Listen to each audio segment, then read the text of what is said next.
السلام علیکم ورحمۃ اللہ وبرکاتہ۔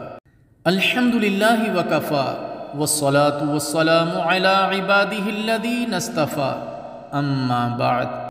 ایک انتہائی نفع بخش دعا سیدنا عبداللہ بن مسعود رضی اللہ تعالی عنہ نبی مکرم صلی اللہ علیہ وسلم سے روایت کرتے ہیں کہ آپ صلی اللہ علیہ وسلم یہ دعا فرماتے تھے: اللہم انی اسألک الہدی والتقی والعفاف والغنی۔ اے اللہ، میں تجھ سے ہدایت، تقوی، پاک دامنی اور مخلوق سے بے نیازی کا سوال کرتا ہوں۔ صحیح مسلم۔ میرے محترم دوستو، یہ دعا سب سے زیادہ جامع اور نافع دعاؤں میں سے ہے، اور اس دعا میں دین اور دنیا دونوں کے خیر کا سوال شامل ہے۔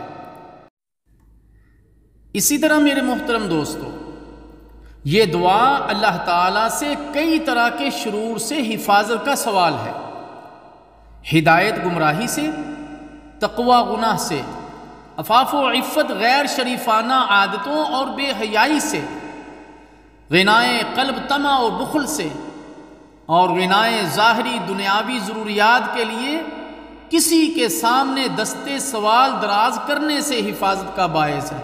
اس لیے میرے محترم دوستو، اس دعا کو یاد کیجئے اور دن کے مختلف اوقات میں، اور اسی طرح جو دعا کی قبولیت کے اوقات ہیں ان میں اپنے رب سے مانگا کریں۔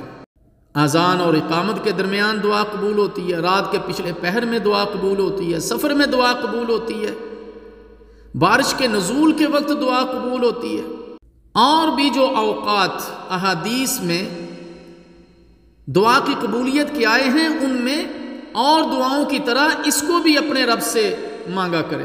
اللہ تعالی ہمیں عمل کی توفیق عطا فرمائے۔ دعا کیا ہے؟ اللہم انی اسألک الہدی والتقی والعفاف والغنی۔